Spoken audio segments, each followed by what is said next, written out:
अस्सलाम वालेकुम स्टूडेंट्स, क्या हाल चाल है आप लोगों के। मैं शहरयार अहमद शाहजी के गुलशन के कैंपस के अंदर पढ़ाता हूँ। केमिस्ट्री का टीचर हूँ। इसके अलावा मद्रास कैंपस के अंदर और शरीफाबाद कैंपस के अंदर पढ़ाता हूँ। आज के दिन शाहजी कॉलेजिएट के अंदर मिड टर्म का पेपर हुआ था। मिड टर्म का पेपर हुआ था मिड टर्म। अब आज के जो मिड टर्म के पेपर के अंदर, केमिस्ट्री के पेपर के अंदर, फर्स्ट ईयर केमिस्ट्री के पेपर के अंदर जो एमसीक्यूज होते हैं, इन एमसीक्यूज का मैं आपको आंसर करने वाला हूँ। सबसे पहला जो एमसीक्यू है, फर्स्ट एमसीक्यू के अंदर कहा जा रहा है volume of 2.2 gram of CO2 gas at standard temperature and pressure is. देखिए हमें क्या निकालना है, हमें वॉल्यूम निकालना है जो 2.2 ग्राम कार्बन डाइऑक्साइड गैस का होगा। तो सबसे पहले देख लेते हैं, हमारे पास वॉल्यूम है 2.2 ग्राम मोलर, सॉरी वॉल्यूम हमें फाइंड आउट करना है। मास गिवन है हमें 2.2 ग्राम, और मोलर मास जो होगा, molar mass carbon dioxide gas का मोलर मास हो जाएगा 44। ठीक है। मोलर वॉल्यूम भी हमें पता होना चाहिए, 22.4 डेसीमीटर क्यूब होता है। तो सबसे पहले तो हम निकालेंगे number of moles. Number of moles निकालने का फॉर्मूला होता है मास अपॉन मोलर मास, यानी कि 2.2 को डिवाइड कर दें 44 से। तो यहाँ पर मैं आपको कैलकुलेटर से कैलकुलेट करके दिखा देता हूँ। सबसे पहले हमने कैलकुलेटर खोला, कैलकुलेटर के अंदर हमने क्या किया भाई साहब 2.2 इसको डिवाइड कर दिया 44 से, तो जो भी आंसर आएगा 0.05 आएगा। इसको मल्टीप्लाई कर देंगे 22.4 से, तो हमारे पास आंसर आएगा 1.12। देखें 2.2 को 44 से डिवाइड किया तो आंसर आएगा 0.05 मोल्स। अब उसके बाद वॉल्यूम निकालने के लिए हमारे पास फॉर्मूला क्या होता है, वॉल्यूम निकालने के लिए फॉर्मूला होता है कि नंबर ऑफ मोल्स को मल्टीप्लाई करते हैं मोलर वॉल्यूम से, यानी कि 0.05 को, एक सेकेंड यहाँ पर मैं कर देता हूँ, 0.05 को मल्टीप्लाई करते हैं 22.4 से, तो ये हो जाएगा 1.12 डेसीमीटर क्यूब। 1.12 डेसीमीटर क्यूब हमारा सही आंसर होगा एमसीक्यू नंबर 1 का। तो ये तो हो गया फर्स्ट वाले का। अब आगे चलते हैं, आगे कहा जा रहा है which of the following have same number of moles. इनमें सेम नंबर ऑफ मोल्स किसके होंगे। तो देखें इसका सही आंसर है कि ऑप्शन डी। कैसे, 12 ग्राम मैग्नीशियम है, इसको आप क्या करेंगे, मैग्नीशियम का एटॉमिक मास होता है 24 से डिवाइड करेंगे तो ये आ जाएगा 0.5 मोल्स। इसी तरह से कैल्शियम का एटॉमिक मास होता है 40, तो आप 20 को 40 से डिवाइड करेंगे तो इसका भी आंसर यही आएगा 0.5 मोल्स। तो हमारा सही आंसर क्या हो जाएगा, हमारा सही आंसर हो जाएगा ऑप्शन बी, यानी कि 12 ग्राम मैग्नीशियम एंड 20 ग्राम कैल्शियम। सही। इसके बाद आगे बढ़ते हैं कि यहाँ पूछा जा रहा है 0.0400 हैव डैश सिग्निफिकेंट फिगर्स। अब इसका सही आंसर ये है कि हम डेसिमल के बाद वाले जीरोस को काउंट करेंगे। डेसिमल जब आ जाएगा तो आखिरी वाले जीरोस को एक्चुअली काउंट करेंगे, यानी कि 4 के बाद वाले। तो ये 3 डिजिट्स होंगे, ये सिग्निफिकेंट फिगर्स होंगे। ऑप्शन ए हमारा सही आंसर होगा। अच्छा, उसके बाद हमें कहा जा रहा है कि मिनिमम नंबर ऑफ मोल्स किसके अंदर प्रेजेंट है। Minimum number of moles present है जिसके अंदर हम क्या करेंगे, सबका मोलर मासेस को डिवाइड कर देंगे। जैसे 10 ग्राम है, 10 ग्राम, फिर 10 ग्राम, फिर 10 ग्राम, फिर 10 ग्राम। अब सबके मोलर मास निकालते हैं कि C6H6 का मोलर मास आएगा 78, CO2 का आएगा 44, C2H6 का आएगा 30 और C2H4 का आएगा 28। हम क्या करेंगे, अगर हम 10 को 78 से डिवाइड करते हैं, 10 को 78 से डिवाइड करने पे हमारे पास जो आंसर आएगा वो सबसे मिनिमम आंसर आएगा, आप चेक कर सकते हैं। तो इसका सही आंसर हो जाएगा 10 ग्राम ऑफ C6H6। बाकी आप निकाल के चेक कर सकते हैं, इतने अक्लमंद आप लोग हैं माशाल्लाह से। आगे बढ़ते हैं। नेक्स्ट एमसीक्यू के अंदर कहा जा रहा है among the following which sample contain same number of molecules. इसमें इस सैंपल के अंदर कौन सा इनमें से कौन सा सैंपल ऐसा है जिसके पास मैक्सिमम नंबर ऑफ मॉलिक्यूल्स है। मैक्सिमम नंबर ऑफ मॉलिक्यूल्स किसके पास होंगे, देखिए मैक्सिमम नंबर ऑफ मॉलिक्यूल्स उसके पास होंगे जिसके नंबर ऑफ मोल्स ज़्यादा हो। तो ये बेसिकली नंबर ऑफ मोल्स निकालने का सवाल है। आप नंबर ऑफ मोल्स निकालें, जिसके नंबर ऑफ मोल्स ज़्यादा हैं, जिसके नंबर ऑफ मोल्स ज़्यादा हैं उसके मॉलिक्यूल्स भी क्या हो जाएंगे, उसके मॉलिक्यूल्स भी ज़्यादा हो जाएंगे। तो मैं यहाँ पे बता देता हूँ 6 ग्राम H2 है, H2 का मोलर मास होता है 2, तो आप 6 को 2 से डिवाइड कर देंगे, 6 डिवाइडेड बाई 2, 6 डिवाइडेड बाई 2 तो ये आएगा 3 मोल्स। इसी तरह हीलियम का एटॉमिक मास जो होता है वो 2 ही होता है, तो 2 को 2 से डिवाइड करेंगे तो आएगा 1 मोल। इसी तरह से 32 O2 का मोलर मास होता है 16 टू द 32, तो इसका आंसर आएगा 1 मोल। इस तरह CO2 का जो मोलर मास होगा, CO2 का मोलर मास होगा 44, 88 को 44 से डिवाइड करेंगे तो आंसर आएगा 2 मोल्स। अब देखें सबसे ज़्यादा जो मोल्स आ रहे हैं वो आ रहे हैं 3 मोल्स। 3 मोल्स आ रहे हैं 6 ग्राम ऑफ हाइड्रोजन गैस के, तो इसका सही आंसर हो जाएगा ऑप्शन ए। अब आप साथ साथ नोट करते जाएगा क्योंकि अब मुझे मिटाना पड़ेगा, ये सब कुछ बहुत गंदा हो चुका है। अब आगे बढ़ते हैं हम नेक्स्ट एमसीक्यू के अंदर, नेक्स्ट एमसीक्यू से पढ़ने से पहले मैंने ये सब कुछ साफ कर दिया।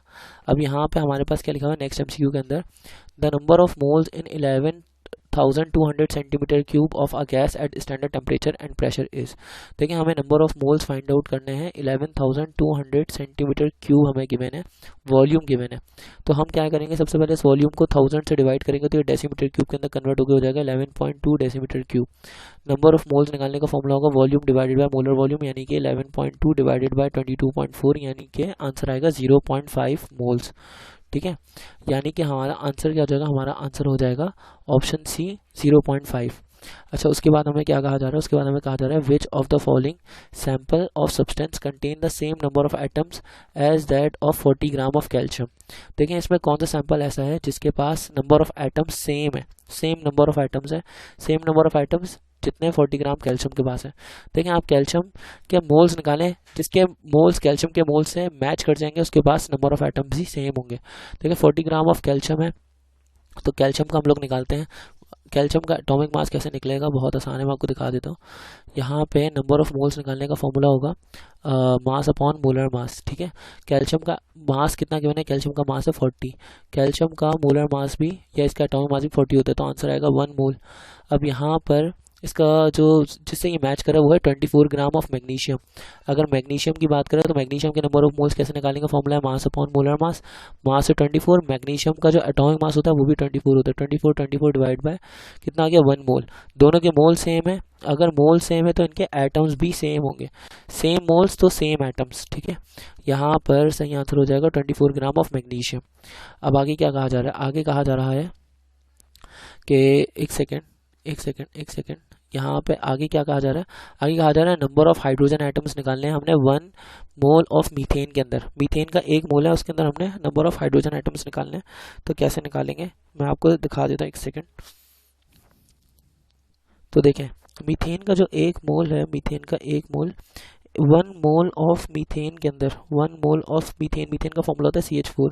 कितने पार्टिकल्स होते हैं, 6.02 एक्सपोनेंशियल 23 पार्टिकल्स कहलाए हैं, या इतने मॉलिक्यूल्स होते हैं। सही है, अब इस CH4 के अंदर एक मॉलिक्यूल के अंदर कितने हाइड्रोजन एटम्स है, 1 मॉलिक्यूल के अंदर 4 हाइड्रोजन एटम्स है, 4 हाइड्रोजन एटम्स है। तो हम क्या करेंगे, नंबर ऑफ हाइड्रोजन एटम्स निकालने के लिए, नंबर ऑफ हाइड्रोजन एटम्स निकालने के लिए हम क्या करेंगे, 4 को मल्टीप्लाई कर देंगे टोटल मॉलिक्यूल्स है, 6.02 एक्सपोनेंशियल 23 से मल्टीप्लाई कर देंगे तो हमारे पास आंसर आ जाएगा 24.08 एक्सपोनेंशियल 23 एटम्स। ये हमारा सही आंसर है, यानी कि ऑप्शन सी। अब आगे बात करते हैं, आगे क्या कहा जा रहा है कि हमने कन्वर्ट करना है 0.0020072 का एक्सपोनेंशियल नोटेशन के अंदर। तो देखें यहाँ पर ज़रा गौर करते हैं, 0.00072 लिखा हुआ है, डेसिमल 1 2 3 और 4 डिजिट आगे चला गया, डेसिमल जा रहा है राइट साइड पर तो पावर नेगेटिव हो जाएगी, राइट साइड पे जाएगा तो पावर हो जाएगी नेगेटिव, तो ये हो जाएगा 7.2 एक्सपोनेंट माइनस का 4, यानी कि ऑप्शन ए, ऑप्शन ए हमारा राइट आंसर होगा। अच्छा, उसके बाद आगे बढ़ते हैं, आगे क्या कहा जा रहा है, how many moles of zinc chloride will be produced. Moles कितने प्रोड्यूस होंगे जिंक क्लोराइड के फ्रॉम 130 ग्राम ऑफ जिंक। भाई साहब बड़ा लंबा सवाल हो गया ये तो देखें यहाँ पर मैं आपको समझा देता हूँ किस तरीके से करेंगे। सबसे पहले तो आप जिंक से जिंक क्लोराइड जो बनेगा हम उसका मास पहले निकाल लेते हैं। जिंक का एटॉमिक मास होता है 65.4, जिंक क्लोराइड का निकाले तो 65.4, इसके अंदर प्लस क्लोरीन का होता है 35.5, 35.5 को 2 से मल्टीप्लाई कर ले तो 71 हो जाएगा।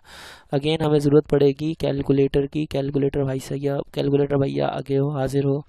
तो हम यहाँ पे क्या लिखेंगे, अब हम यहाँ पे लिखेंगे 65.4 प्लस 71, तो हमारा क्या आंसर आएगा 136.4। तो हम इन दोनों को टोटल करके लिख लेते हैं 136.4। अब देखेंगे जिंक का रिलेशन आप लगा दें जिंक क्लोराइड के साथ, तो आप यहाँ पे क्या लिखें, जिंक का एटॉमिक मास है 65.4, जिंक क्लोराइड का है 136.4। फिर उसके बाद हम यहाँ पे लिखते हैं जिंक का मास जो गिवन है वो है 130 ग्राम, 130 लिखा, और उसके बाद जिंक क्लोराइड का कितना है, जिंक क्लोराइड का तो हमने निकालना इधर लिख लिया x, क्रॉस मल्टीप्लिकेशन करेंगे तो हो जाएगा 65.4 इंटू एक्स बराबर हो जाएगा किस चीज़ के 136.4 मल्टीप्लाई बाय 130 के। x अपनी जगह पे रहेगा 136.4 मल्टीप्लाई बाय 130 और डिवाइडेड बाय 65.4 होगा। तो पहले तो x की वैल्यू निकालते हैं, क्या निकलेगी। आ जाए अगेन कैलकुलेटर, भैया हाजिर हो।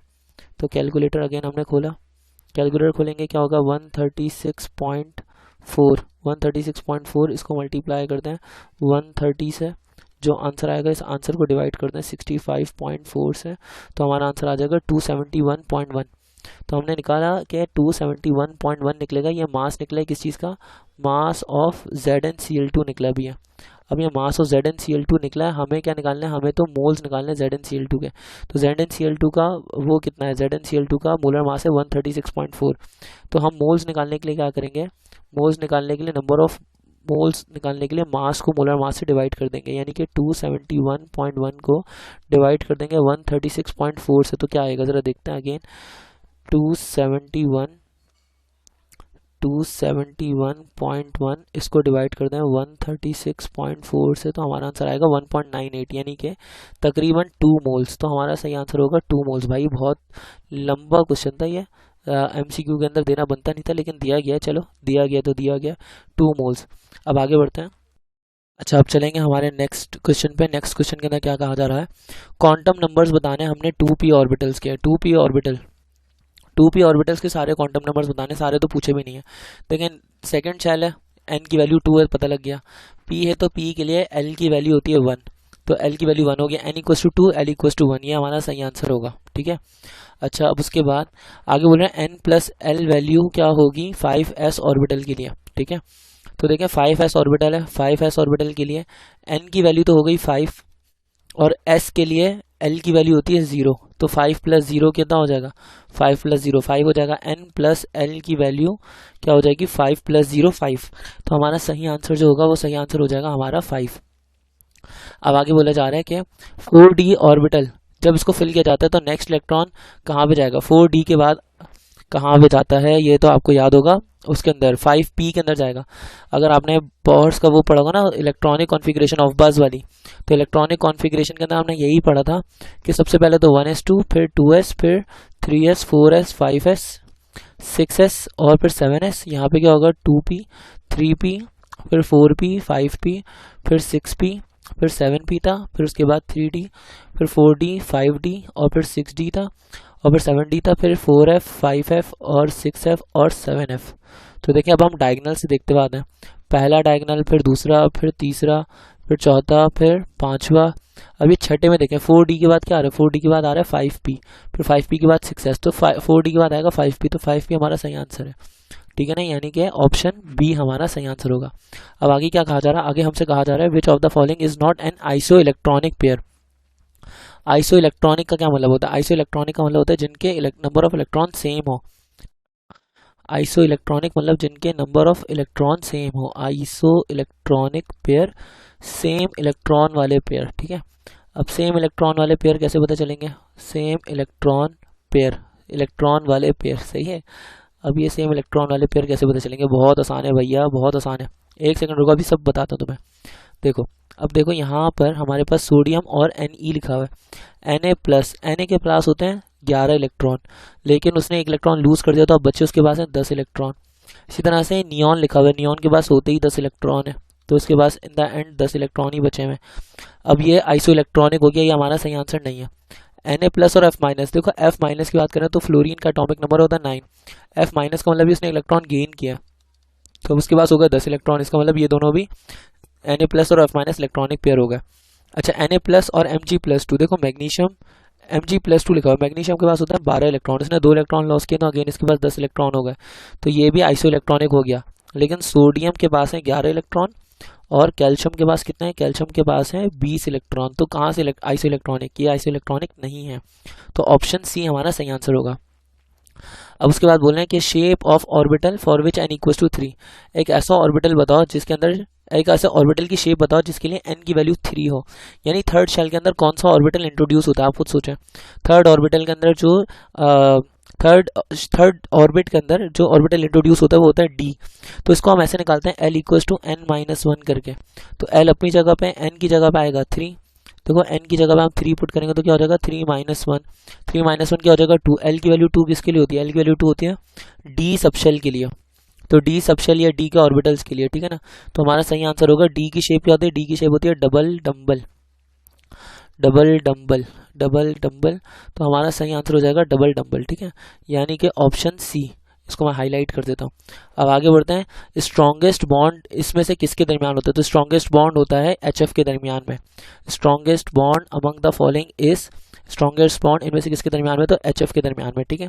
अब आगे कहा जा रहा है which of the following orbital will only form sigma bond, इनमें से कौन सा ऑर्बिटल ऐसा है जो कि सिर्फ सिग्मा बॉन्ड्स बनाता है, तो इसका सही आंसर है एस जो होता है वो हमेशा सिग्मा बॉन्ड, सिर्फ और सिर्फ सिग्मा बॉन्ड ही बनाता है।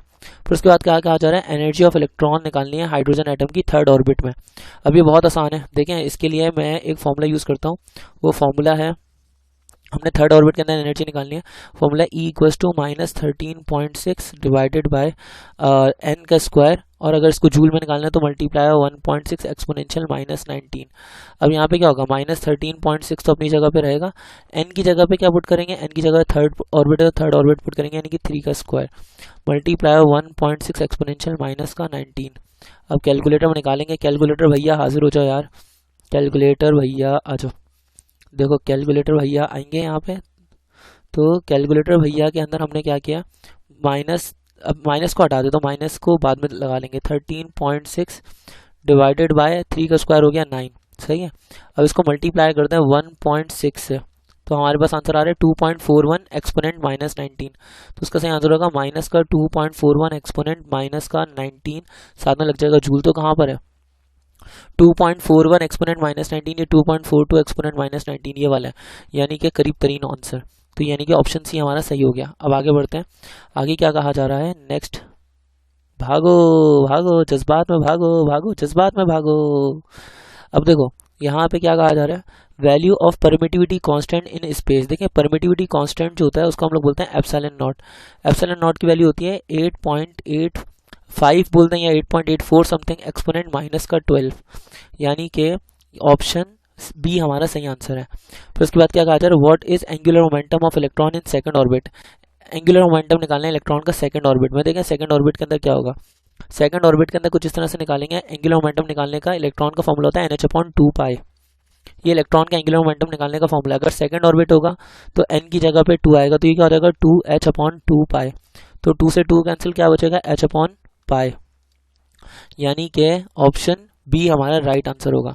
अच्छा उसके बाद बोल रहे हैं कि रेडियस निकालना है हमने, कहाँ पे, रेडियस ऑफ हाइड्रोजन एटम निकालना है फिफ्थ ऑर्बिट के अंदर, फिफ्थ ऑर्बिट का रेडियस निकालना है हाइड्रोजन एटम का। तो कैसे निकालेंगे, रेडियस निकालने का फॉर्मूला तो बहुत आसान है भैया भैया भैया, RN = 0.529 Armstrong multiply by n square. तो हम क्या करेंगे 0.529, अब यहाँ पे फिफ्थ ऑर्बिट है तो फिफ्थ ऑर्बिट के लिए n की वैल्यू पुट करेंगे 5 का स्क्वायर, 5 का स्क्वायर होता है 25। तो हम अगेन यहाँ पे कैलकुलेटर अगेन लेकर आ गए। अब कैलकुलेटर के अंदर अगेन हमने क्या कर लिया, 0.529 मल्टीप्लाई बाय 5 का स्क्वायर हो गया 25, तो इससे मल्टीप्लाई करेंगे तो आंसर आएगा 13.25। अब 13.25 एक्सपोनेंशियल 13.25 आर्मस्ट्रॉन्ग, यानी कि यहाँ पे 13.25 तो नहीं है 13.225 है, ये हमारा राइट आंसर है, करीब तरीन आंसर भी हमारा सही है। अच्छा इसमें पूछ रहे हैं कि विच ऑफ द फॉलोइंग है जीरो डायपोल मोमेंट, इसमें से किसकी डायपोल मोमेंट जो है वो जीरो है। तो आइए जरा डायपोल मोमेंट जीरो वाला चेक करते हैं। देखिए जिसकी शेप सिमेट्रिकल होगी या लीनियर होगी तो डायपोल मोमेंट जीरो होगी, ये बता देता हूँ। डायपोल मोमेंट जीरो होती है कब, डायपोल मोमेंट जीरो होगी व्हेन शेप इज लीनियर, या तो शेप लीनियर हो या फिर क्या हो सिमेट्रिकल हो, शेप लीनियर हो या फिर सिमेट्रिकल हो। अब हमारे पास देखा जाए तो SCl2 सल्फर के पास क्या होते हैं, 2 लोन पेयर होते हैं, फिर एक क्लोरीन से यहाँ पे बॉन्ड, एक क्लोरीन से यहाँ पे बॉन्ड, ना ही तो सिमेट्रिकल है ना ही तो लीनियर, ये तो नहीं हो सकता, इसलिए इसको काटो। NH3 की बात करें तो अमोनिया के पास एक लोन पेयर होता है, एक हाइड्रोजन यहाँ लगा लिया, एक हाइड्रोजन यहाँ लगा लिया, एक हाइड्रोजन यहाँ लगा लिया, ना ही तो लीनियर है ना ही तो सिमेट्रिकल है, काटो, ये भी हमारा सही आंसर नहीं हो सकता। अच्छा अब इसके बाद आगे बढ़ेंगे। अगर हम SO2 की बात करें तो सल्फर, इसके पास 2 लोन पेयर होंगे, एक ऑक्सीजन से यहाँ पे बॉन्ड बना रहे हैं, एक ऑक्सीजन से यहाँ पे बॉन्ड बना रहे हैं, ये भी हमारे पास नॉन लीनियर शेप है, सिमेट्रिकल नहीं है, इसको भी काटो। ठीक है, SiCl4 ये सिमेट्रिकल है, सिलिकॉन एक क्लोरीन यहाँ, एक क्लोरीन यहाँ, एक क्लोरीन यहाँ, एक क्लोरीन यहाँ, बीच में से काटोगे तो दो इक्वल पार्ट्स में डिवाइड हो जाएगा, तो ये सिमेट्रिकल है, सही ना। तो ये हमारा सही आंसर हो जाएगा, इसकी डायपोल मोमेंट हो जाएगी 0। अब आगे बढ़ेंगे, आगे क्या कहा जा रहा है, आगे कहा जा रहा है the filling of electron pair.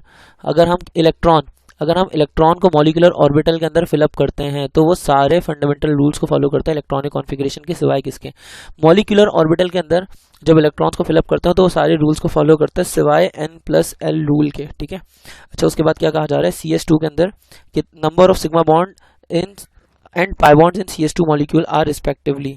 देखिए CS2 की बात करते हैं, कार्बन का डबल बॉन्ड इधर सल्फर से, कार्बन का डबल बॉन्ड यहाँ पे सल्फर से, एक सिग्मा यहाँ, एक सिग्मा यहाँ, एक पाई यहाँ, एक पाई यहाँ, तो 2 सिग्मा एंड 2 पाई बॉन्ड हो जाएंगे, यानी कि ऑप्शन डी हमारा राइट आंसर होगा। उसके बाद हमें बोल रहे हैं कि बॉन्ड ऑर्डर ब्रोमीन B2 के दरमियान में, मॉलिक्यूल के दरमियान में जो बॉन्ड ऑर्डर होता है वो कितना होता है, वो होता है 1। अच्छा उसके बाद कहा जा रहा है वैलेंस बॉन्ड थ्योरी फेल हो गई थी, किस चीज़ की, वैलेंसी को एक्सप्लेन करने के लिए, बोरॉन की वैलेंसी को एक्सप्लेन करने के लिए फेल हो गई थी, क्योंकि बोरॉन की इलेक्ट्रॉनिक कॉन्फ़िगरेशन अगर देखा जाए तो 5 इलेक्ट्रॉन की किस तरह से बनती है, 1s2, फिर 2s2 और फिर 2p1 होती है। इस हिसाब से उसको एक बॉन्ड बनाना चाहिए, लेकिन वो बनाता है 3 बॉन्ड, तो वैलेंस बॉन्ड थ्योरी इसको एक्सप्लेन नहीं कर पाई थी, तो इसलिए हमारा सही आंसर हो जाएगा बोरॉन। अब आगे बढ़ते हैं,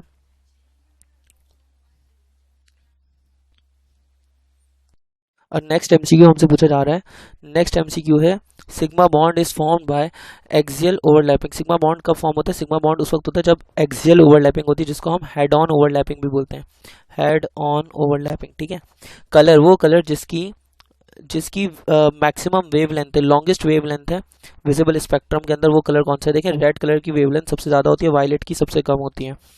उसके बाद कहा जा रहा है वो डिवाइस जो कि प्रेशर को मेजर करने के लिए यूज़ किया जाती है, वो डिवाइस कौन सी है, तो उस डिवाइस को कहा जाता है बैरोमीटर। ठीक है, उसके बाद कहा जा रहा है कि वॉल्यूम एक आइडियल गैस का थ्योरेटिकली 0 हो जाएगा कब, 0 केल्विन के ऊपर, जिसको एब्सोल्यूट 0 भी कहा जाता है। अच्छा उसके बाद क्या कहा जा रहा है कि बॉन्ड एंगल H2O का है 104.5, तो उसके पास कितने सिग्मा बॉन्ड होंगे, सॉरी कितने बॉन्ड पेयर होंगे, कितने लोन पेयर होंगे। अगर आपको नहीं भी पता तो भी आपको इतना पता होना चाहिए कि ऑक्सीजन के पास 2 लोन पेयर होते हैं और 2 हाइड्रोजन के साथ में उसने 2 बॉन्ड पेयर बनाए हुए होते हैं, तो 2 बॉन्ड पेयर और 2 लोन पेयर होंगे ही। अगर वाटर का स्ट्रक्चर बताए तो कर सकते हो भाई, तो भैया यहाँ पे हमारा सही आंसर हो जाएगा 2 bond pair and 2 lone pair. ठीक है, उसके बाद 1.5 एटमॉस्फेरिक कितना होगा, 1.5 एटमॉस्फेरिक PSI के अंदर कितना होगा, 1.5 एटमॉस्फेरिक को आपने क्या करना है, मल्टीप्लाई कर देना है 14.7 से, ताकि वो PSI के अंदर कन्वर्ट हो जाए।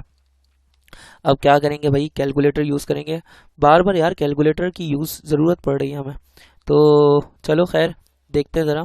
यहाँ पे क्या किया, 1.5 इसको मल्टीप्लाई कर दिया 14.7 से, तो ये हमारा आंसर आ जाएगा 22.05, तो 22.05 हमारा सही आंसर हो जाएगा। अब उसके बाद क्या कहा जाए, लास्ट MCQ है बिल्कुल, विच of the following has minimum bond angle, इनमें से मिनिमम बॉन्ड एंगल कितना होता है, किसका होगा, तो देखें BF3 का बॉन्ड एंगल होता है 120 डिग्री, NH3 के अंदर बॉन्ड एंगल होता है 107 और CS2 के अंदर बॉन्ड एंगल होता है 180, क्योंकि लीनियर शेप होती है। वो H2O का अभी हमने पढ़ा था, ऊपर भी लिखा हुआ है H2O के अंदर बॉन्ड एंगल है 104.5, तो H2O का बॉन्ड एंगल इनमें सबसे कम है, तो हमारा सब सही आंसर क्या हो जाएगा, H2O।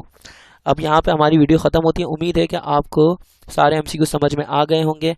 अगर आप शाहजी के स्टूडेंट्स नहीं हैं और आपने ये पेपर देखा हुआ नहीं है, तो मैं पूरा नीचे की तरफ जा रहा हूँ, आपको सारा का सारा पेपर नज़र आ जाएगा। देखें यहाँ पे आप स्क्रीनशॉट ले सकते हैं।